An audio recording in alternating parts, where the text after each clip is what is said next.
What's going on, guys? How you doing? We are on part 3, closing out Game of Snakes and Arrows. This is the last part that I cut up, so this'll finish it for us. Let's get to it. Bam.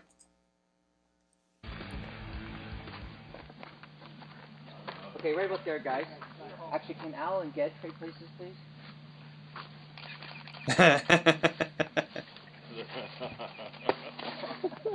Actually, Neil, move back a little bit. And that's better. Look like Heidi Klum. Nice. A little more chin, Neil. There you go. That's better. Oh my God. Okay, that's good.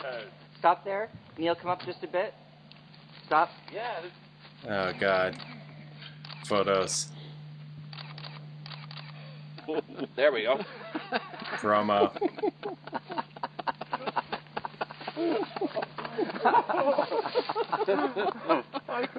I got him locked now. Nothing's getting in there.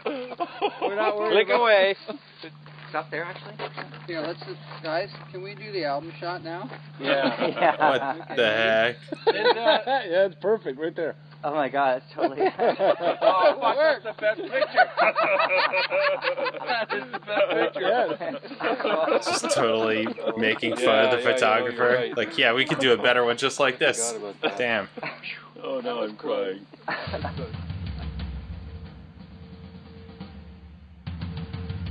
The song "The Way the Wind Blows" is also a reflection of the same kind of thought of a community. And again, I keep coming back to children being brought up in this environment. They can only grow the way the wind blows. In Canada, we see along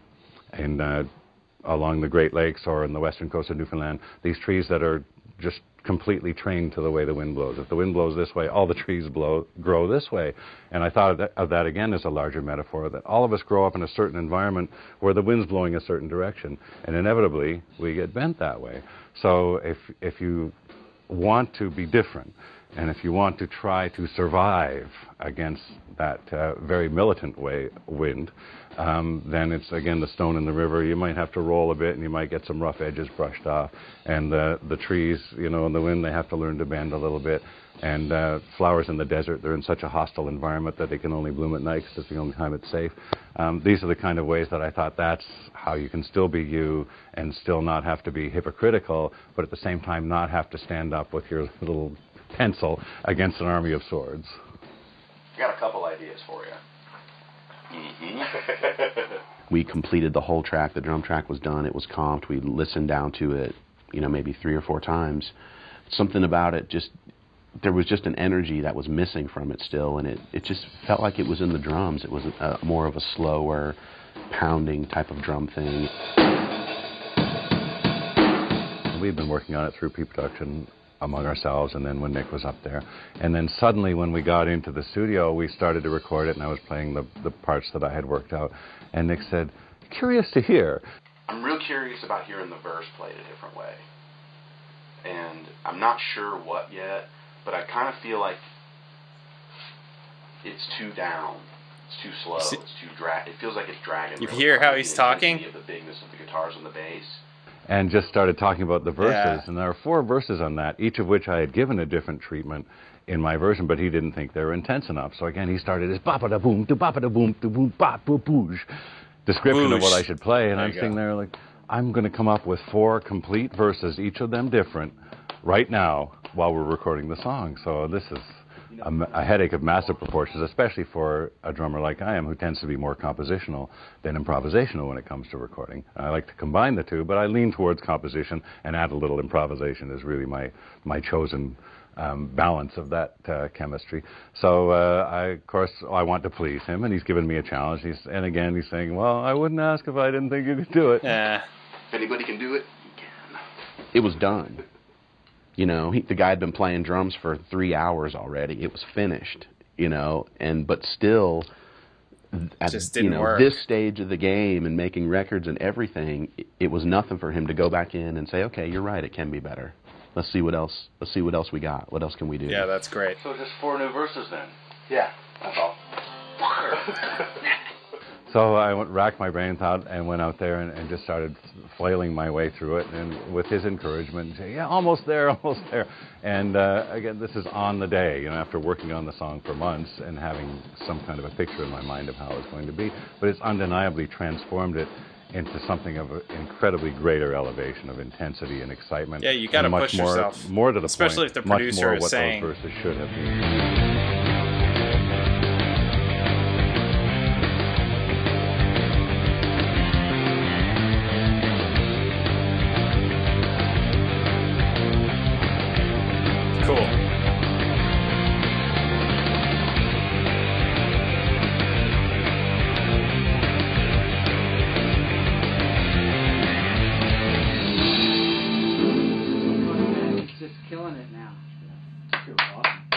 Awesome.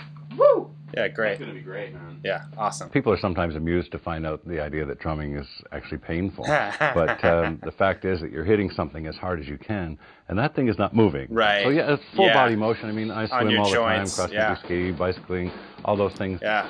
They hurt in a nice sort of way all over your body, but it's the impact of smacking things hour after hour, and especially recording where every note counts. Right. And in order to get drums to speak the way I like them to, it's pretty much full force to get the full volume and tonality out of each drum, especially with fills and that. You can't brrr across things because no one's going to hear that, and it doesn't make any statement musically. So even like a fill has to be as hard as you can hit everything across it over and over again, and your foot too is going down onto a steel pedal into the floor, you know, and then into a plastic drum head. And the same thing with your drumsticks, hitting a metal rim, and then this plastic drum head, and the drum bolted to the floor. So you're hitting an unyielding object as hard as you can, again and again and again. So it's the impact that goes up through all of your joints and everything. That's the pain. It's not the physical activity. I think I quit. That's great. It's great. When we recorded The Main Monkey Business was one of those examples where we wanted to all get on the floor, and the song was feeling a little stiff anyway. We thought it would be great if we just got out there and played it with Neil, and it fires him up to have me standing close to him and Alex bashing away. So I think it was a definite positive influence on that song, having us play live, and sometimes you forget how important the visual contact is, you know. Like me being in proximity with Neil, it pumps him up. It's like, and I'm fired up to play with him, and I can see his hands.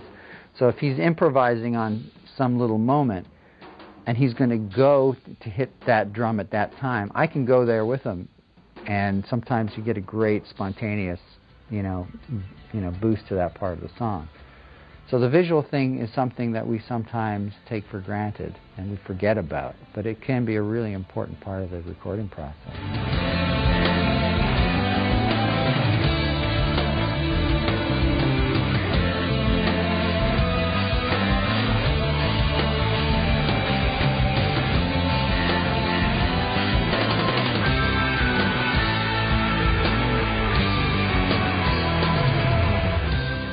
When we decided to work at Allaire, one of the reasons that we wanted to work there was we wanted to work in the room together and record some stuff off the floor together at the same time. And that's not something that we typically do and haven't really for a very long time. And we ran it down, I don't know how many times, a bunch of times, until we got a take that was, something that we felt was quite natural and had all that feel of the live performance.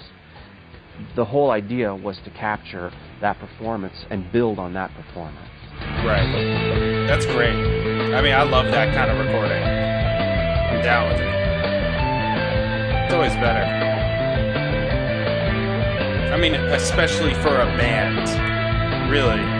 For a band, that's like the way to go. Get your core, and then do your overdubs over that. That was something we wanted to do on this record, and it's just going to feel better to do when he came into it. Getting them to do The Main Monkey Business, together in the room live was, we saved it for the end. It was the last song we did, and it was just, again, it was about just to get the energy and the feel of the three of them, just doing it together out there, and it was cool. It was really cool to watch, and they got off on it. I think they had a blast doing it. It was a lot of fun. It was a lot of fun. But you know, that's what we do live in rehearsals. It's just exactly that. We get together and learn the songs and play them together, and then you get set for the tour and the live performance of the tour. And then that becomes a whole other evolution of the songs, and that's another pretty cool thing. And you know what? That's really what we wanted to get, that kind of feel for this record. That feel that we've rehearsed the songs, we've learned the songs, that they weren't just recorded, and that's what you get.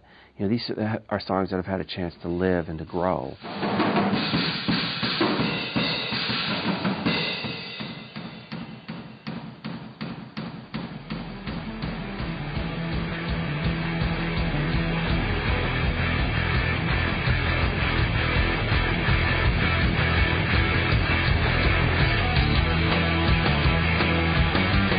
Slow-mo.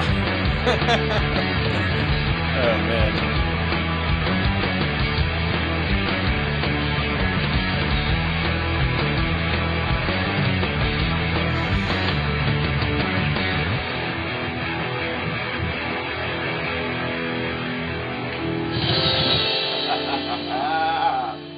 Oh, that's good. Making me happy. Good stuff. Start the clock. The final pen mark. Playing with the fucking computer. Here goes. I'm going to put it in the row right across there, like that. What's that mean? Finito. Round of applause, man. Dude. Very fucking great, man. Very, very inspiring. Nation, I'm having a cocktail. All right. I think that's it, right? Cool. All right. Yeah, so I was gonna do it's just playing here. I was gonna do the overview and then do this, but I was like, you know what? Maybe I should do the documentary first and then do the overview. Maybe I should do that. So I did.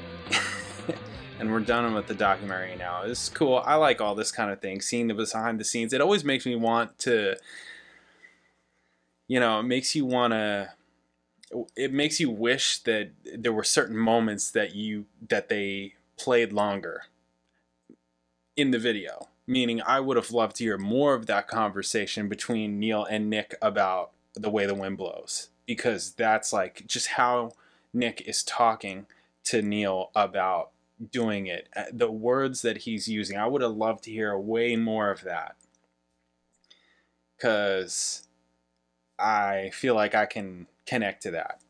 That makes sense to me. Like, the short bit that he was talking about it, I was just like, yeah, you see how he's talking to him? You hear what he's saying, how he's talking about it, how he's talking to him? Sometimes it's just a feel thing. You don't always know. You don't always know what it is. Like, I'm just talking about, like, whether it's as a producer or as a musician producer or musician performer or whatever. You know, I've been in all of those roles. You don't always know. Sometimes you know, and you're just like, okay, it needs this. This is what it needs. I need more of this, and you could be more specific about it.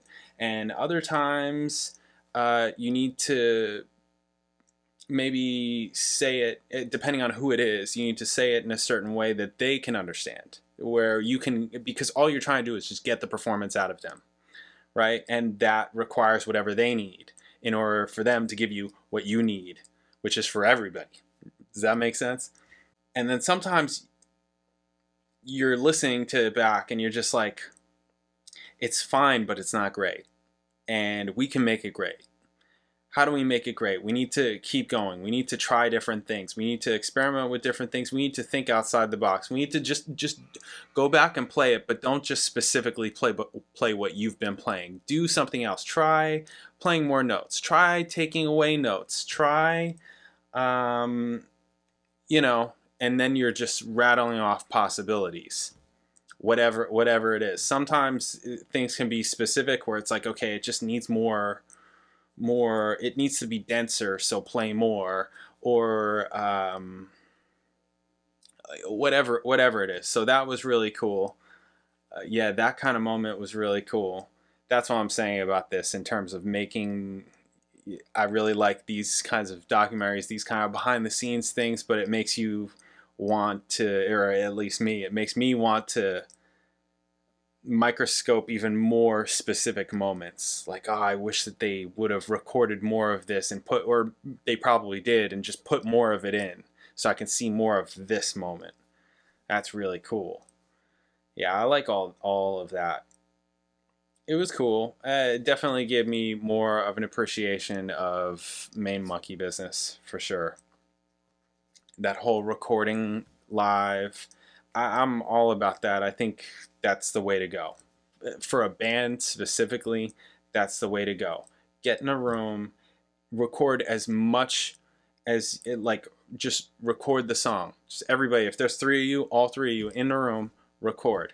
Do another take, do another take, do another take. And as a producer, you're in the back and you're like, oh, that's the take. You know, or maybe you don't know if it's the take. You record 5 or 6 or however many. And then you go back and maybe you sit on it for a day and you listen to them and you're like, no, this is the take. Or maybe you're like, you know what, I really like the verse on take 2, and I like the chorus on take 3, and I like the bridge on, etc., etc. You always try and go, when I would do it, you always want, I mean, obviously it's ideal to get the performance in one, but you want to take the best performance and then edit the best performance. So it's like, okay, this is the best overall performance, but then I really like, and this is take 2, let's say, and then, you know, I really like this part in take 4. It's better than take 2, so I'm gonna use that. I'm gonna fly it into take 2. Bam, now we got that, you know, and that's how you're editing it all together. So that's cool. And then you do your overdubs on top of that, and your bass, your bass tracks, right? I don't mean bass guitar, I just mean your bass tracks, like your rhythm section tracks, your foundation tracks are great. And you're just building on top of that, and you just want whatever you put on is also great. Cool. Really like it. All right. Yeah, this is great. This is great to watch. Definitely like it. I think that fans like these kinds of videos. The only thing I wish is that it's longer. I just wish that it was longer and more thorough, more in depth. It kind of just feels like a taster, you know. It's not enough for me. I want more, you know. Like, if you really want to feel like you're there, it needs to. This is not it, right? This is really just a taster of it, because, and I mean, I get it. They can't just show like a full actual day in the life, because you're just going to be sitting. You're just going to watch them sitting around half the time. You know, which is not going to make for an interesting film. It's just not.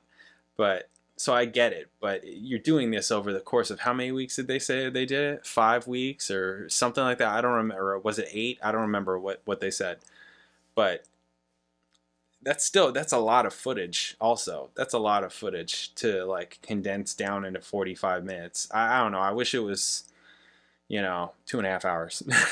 I wish it was 2.5 hours. That would have been better. That's basically what would have made this better. More in depth. They didn't even hit on every song. They hit on some songs. All right, they hit on some of the songs. So, still, it's cool. It's definitely cool. Okay, so I'm gonna do the overview, and then I'm gonna do the concert tech documentary, right? Which I have in 6 parts, because I want to check that out. And then, you know, at some point, kind of like R30 is out now, at some point I'm just gonna throw live Snakes and Arrows up when I have time, when I can get to it, all that kind of thing. I don't know when. I mean, as of right now, R30 is taking us into June, so it's probably gonna take that long, right, to get this out. You know, I'm gonna be done with the albums before I'm able to be done with the tour stuff, just because there's more tour songs than there are album songs. It's just gonna, you know, it's just the nature of it. Unless I put it at 8:30, which maybe I will. I don't know. I haven't figured it out yet. I just, you know, I'm kind of trying to figure this out as I can. But up next, I can guarantee you, at 8:30 tomorrow is the overview. So I'll catch you then.